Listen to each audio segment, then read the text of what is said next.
जय हिंद दोस्तों, आप सभी का स्वागत है इन्फॉर्मेशन विद ध्रुव पर। साथियों, जैसा कि आप देख पा रहे हैं, एसएससी जीडी मेडिकल 2025 से बहुत बड़ी अपडेट लेकर आया हूं। आपके मेडिकल कब होंगे और मेडिकल में आपके क्या क्या होने वाला है। जो बच्चे नए हैं, जिन्हें मेडिकल के बारे में बिल्कुल पता नहीं है, वो इस वीडियो को देखकर पूरे कॉन्फिडेंस में आ जाएंगे। और जिन बच्चों के मन में डाउट है, कहीं मुझे ये पॉइंट तो नहीं, कहीं मुझे ये बीमारी तो नहीं, हो सकता है ये वीडियो देखने के बाद आपके वो भी मन की शंकाएं दूर हो जाएं, आपके वो डाउट दूर हो जाएं। तो इस वीडियो को अंत तक देखें और हमसे जुड़े रहें। अब शुरू करते हैं अपनी बात को। सबसे पहले आपका मेडिकल में जाना है आपने, और नहा धो के अच्छे से मुंह की सफाई करके, बाल छोटे छोटे करके, कहीं भी आपके बाल नहीं होने चाहिए, एकदम साफ़ सुथरे होनी चाहिए। कहीं से आपके शरीर से दुर्गंध नहीं आनी चाहिए, नहीं तो डॉक्टर आपको देखते ही कहीं ना कहीं पॉइंट दे देंगे और आप डॉक्टर की नज़र में आ जाओगे। तो उनसे बचना है आपको। सबसे पहले इन चीज़ों को आपको बहुत ध्यान रखना है। उसके बाद में हम चलते हैं, जो आपकी लंबाई में मेजरमेंट होगी, हाइट मेजरमेंट, उसमें आपकी लंबाई के हिसाब से आपकी ये चार्ट अगर आप देख पा रहे होंगे, अगर आपकी 170 लंबाई है तो आपका 69 kg से ऊपर वेट होना चाहिए। और ये सभी आप देख सकते हैं, आपकी जितनी भी हाइट हो इस हिसाब से आप देख सकते हैं। और ऐसे ही हम आगे चलते हैं, तो इस तरह से आपकी लंबाई का मेजरमेंट होगा। उसके बाद में आपको खड़ा कर दिया जाएगा। आपकी हाइट, वेट, चेस्ट होने के बाद आपको खड़ा कर दिया जाएगा। आप सावधान की मुद्रा में खड़े हो जाएंगे, फुल कॉन्फिडेंस में। बैच होगा बहुत सारे बच्चों का। आपको इस तरह से सावधान की मुद्रा में खड़े हो जाना है। कोई भी ऐसी एक्टिविटी नहीं करनी है जो डॉक्टर की नज़र में आ जाए। उसके बाद में हम चलते हैं, अब शुरू होता है यहाँ से आपका मेडिकल।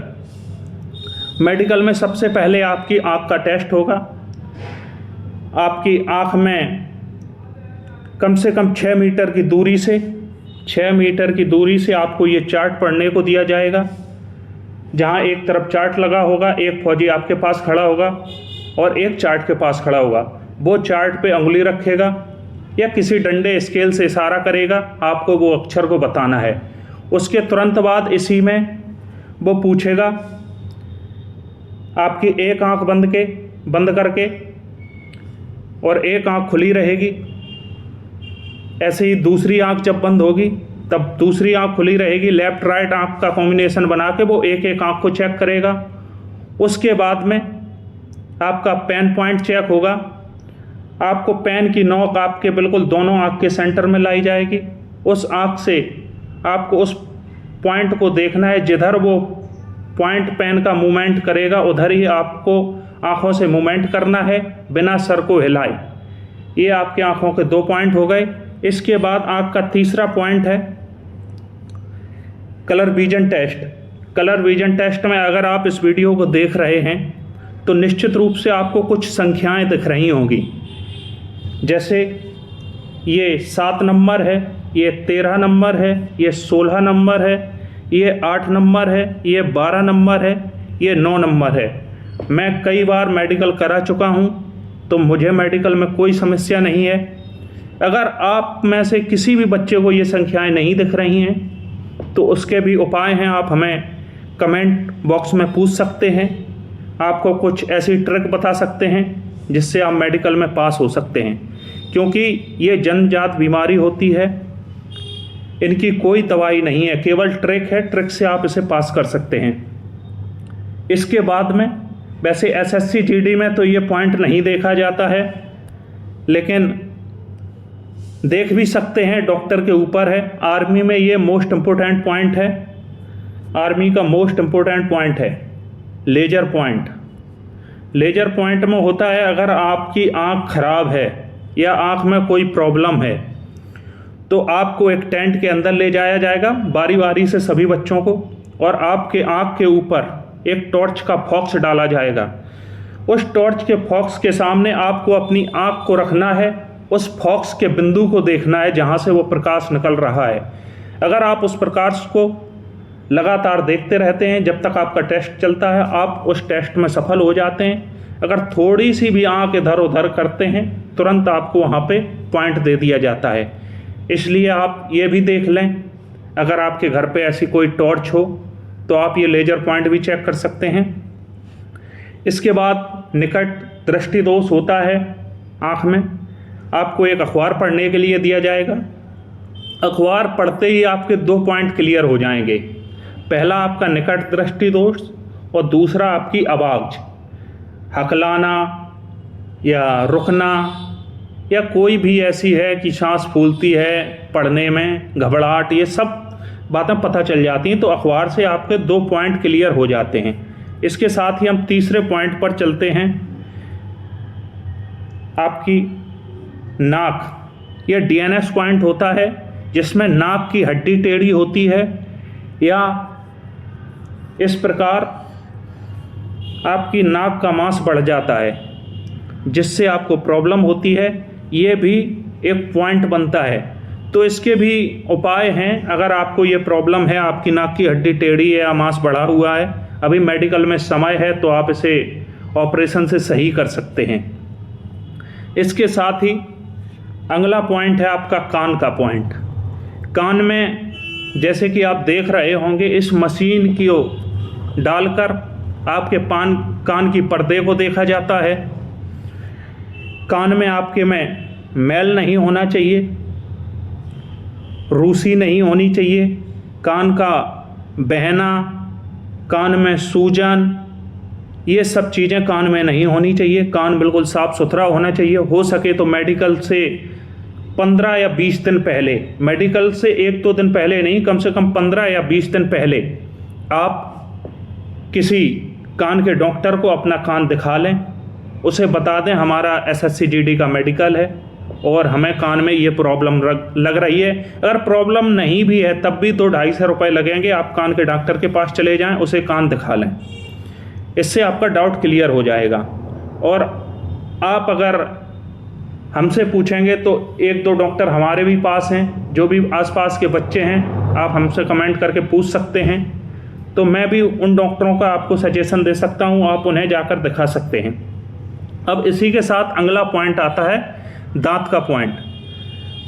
आपके दांत में 28 पॉइंट होते हैं, 14 ऊपर 14 नीचे, कोई फर्क नहीं पड़ता आपके मुंह में कितने दांत हैं, पर आपके जो सही सलामत दांत हैं वो 14 ऊपर और 14 नीचे, जैसा कि आप देख पा रहे होंगे, ये होने चाहिए। अगर आपके मुंह में कैविटी है या कीड़ा लगा है तो हो सकता है इसमें पॉइंट आपको दे दिया जाए, पर यह पॉइंट रीमेडिकल में कट जाता है। तो उससे पहले अगर आपके दांतों में ये प्रॉब्लम है तो आप ट्रीटमेंट ले लें किसी डॉक्टर से और इसे सही कर लें। ये दांत के पॉइंट हैं। इसी के बाद अब चलते हैं आपके जो अगले पॉइंट हैं, वो जैसा कि आप देख पा रहे होंगे हाथ की अंगुलियों को। हाथ की अंगुली बिल्कुल सही होनी चाहिए, टेढ़ी मेढ़ी नहीं होनी चाहिए, 6 उंगली नहीं होनी चाहिए, 4 की जगह 3 उंगली नहीं होनी चाहिए। आपके अंगूठे को मिलाकर जैसा आप देख पा रहे हो साफ सुथरी 5 उंगलियां हों, नाखून एकदम सही हों, और आपके हाथ को जब वो सामने स्ट्रेट करने को कहे तो आपके हाथों में कंपन नहीं होना चाहिए, आपके हाथ कपने नहीं चाहिए। और दूसरा जो पॉइंट है हाथ का, ये वाला आप देख रहे हैं, ये एंगल नहीं होना चाहिए हाथ में। आपका ये हाथ गलत है, ये हाथ सही है, आपके बिल्कुल सही हाथ होने चाहिए। ये भी एक पॉइंट मिलता है आपको। तो इसमें वैसे कोई उपाय नहीं है इसका, इसे तो आप भगवान भरोसे ही समझें और डॉक्टर की नज़र से बचा के रखें। अगर ये पॉइंट आपको लग रहा है तो आप पूरे कॉन्फिडेंस में रहें, डॉक्टर जैसा करने को बोले बस वैसे करते जाएं। जैसे कि आप देख पा रहे होंगे ये सारी चीज़ें दे रखी हैं, तो आपको पूरे कॉन्फिडेंस में रहना है, डरना नहीं है, घबराना नहीं है। इसके साथ ही अब अगला पॉइंट है आपके नोकनी का पॉइंट। ये पॉइंट गलत है, ना ज़्यादा चिपके हुए पैर होने चाहिए, ना ज़्यादा खुले हुए पैर होने चाहिए। आपके इस तरह से पैर होने चाहिए, ना ज़्यादा खुले हुए ना चिपके हुए, नहीं तो आपको नौकनी का पॉइंट बनेगा, उसमें भी आपको री मेडिकल मिलेगा। अब री मेडिकल में कटेगा नहीं कटेगा ये तो बाद में ही पता चलेगा। इसमें भी अगर मेडिकल का 15 से 20 दिन या 1 महीना बाकी है तो इसमें भी आप कुछ नहीं कर सकते। अगर 6 महीना या 1 साल से इस पर काम किया जाए तो ये भी ठीक किया जा सकता है। इसके साथ ही हम आते हैं अब हाथों में पसीना आना, हाथों के और पैरों के तलवों में पसीना आना। ये पसीना कम से कम 30% लोगों को आता है। इसे ठीक किया जा सकता है।